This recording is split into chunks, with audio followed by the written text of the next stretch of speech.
Hey everybody, in this video we will continue looking at how teams set up around the dragon and how the flank position can affect decision making. In week 2 of the LEC Spring Split, Schalke faced off against SK. Schalke was able to secure an early gold lead thanks to a couple of ganks from the Pantheon and control of the top side of the map, getting both heralds and destroying the mid lane turret early on. SK in return are able to get some advantage towards the bot side and also secure the first 2 dragons, putting him in position to get a very early soul point. 17 minutes into the game, we arrive at our first teamfight situation with Schalke holding a 2k gold lead, having to contest the earlier mentioned soul point from SK. Much of this fight is decided as the Camille oversteps on the flank position and gets caught out. Schalke try to salvage the situation, but SK's damage dealers are able to skirt around the engage and isolate targets, with Mundo getting a quadra kill in this fight.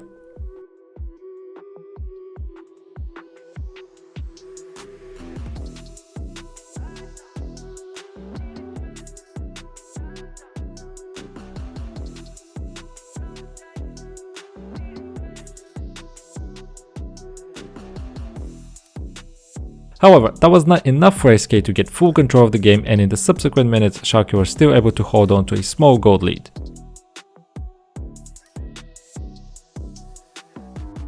As the teams reset for the dragon spawn, Camille is now the one to go into the bot lane with the rest of Schalke coming from the mid lane. With SK also moving from the mid lane towards the river, we get the start of our second team fight and the main focus of this video. SK move into the river and instantly leash the dragon as Kalista is cleaning wards in the Jurgal entrance. SK seem to be unsure of their position and their movement leaves Kalista exposed. Pantheon seizes this narrow timing window and goes in with the Camille coming from the side. Kalista's flash doesn't buy her enough space and she's taken down with the rest of SK to follow.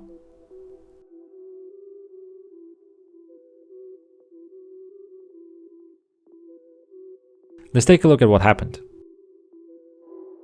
First, we have 2 very distinct compositions. Schalke have a clear execution in mind, which as we saw was to dive and take out the priority targets. With decent control in their center, they can still move forward relatively safely while their flanks or wings take on different angles. SK on the other hand want to take space and defend it. They have a lot of control and survivability in their core, and depending on the game state, Volibear could contest the flank himself.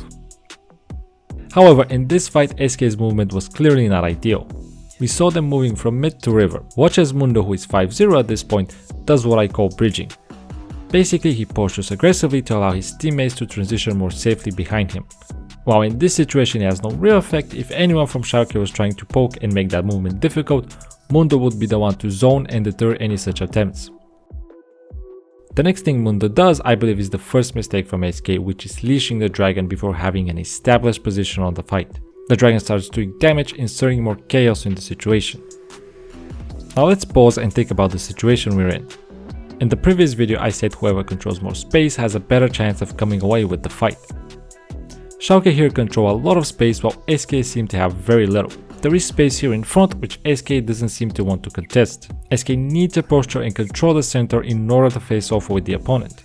As some members move up to clear wards, the dragon is leashed, but it seems there's no clear call to commit to the dragon or the fight. At this point probably nobody on SK feels comfortable with their position and it seems they all just decide to retreat. However, Kalista was on the far end and with everyone moving the opposite direction, she ends up in the tail position, leaving her right in front of the opponent. A similar mistake happens often as teams transition from mid to river, exposing their damage dealers. The remedy is the concept of bridging we mentioned earlier. Now let's keep in mind all of this happens in a matter of seconds, and I think this is why teams need to analyze these situations and have a good understanding of the types of position and movements prior to actually getting into the game. My guess is SK was worried about the flank from Camille and was thinking of collapsing onto it as they did in the first fight. However, this time Camille was quite far away and kept a good distance, so that tactic would never work for SK in this situation.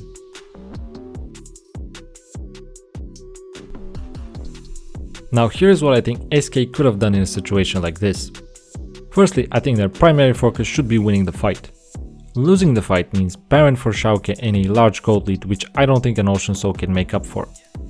Collapsing onto the Camille in the bot lane should be crossed out as an option early on. SK might not have good vision, but they have information and know the two possible routes Camille can take. We have two options. One is to let the flank come through and peel away from it. Cleanse, Flash, Azir ultimate, Alistar CC, SK have enough tools to execute such a play. Position Alistar in front to threaten and engage. Of course he needs to be careful not to take too much poke damage. Have Mundo and Kalista do damage on the dragon, while Volibear is on the side to spot one flank position, Azir in the back to spot the other. If a dive were to happen, Kalista's job is to get out of it with Cleanse and Flash. Whoever remains in front has to zone the Orianna from getting enraged for a shockwave. That would be done by the players on our shoulders. Alistar and whoever's in the back would have to help Kalista deal with the flank and potential follow-up from Kai'Sa. Keep in mind, between Kalista ultimate and Alistar there is a lot of CC, and whether Volibear or Azir in the back, dealing with the diver should be possible. The idea can be summed up like this. When dealing with a frontal engage supplemented with a flank, we could look to peel back as far as we can, try to split the backline from the divers long enough to isolate and kill the divers with the control we have around our primary damage dealer. Second option is to be aggressive up front while having one member in the back responsible for delaying or disrupting the flank. Push through the main angle aggressively and use flashes if needed to dodge away from the shockwave. Again, enough CC and enough tools to do so. This does rely a little bit on a surprise factor and getting ahead of the flank to rotate away from it.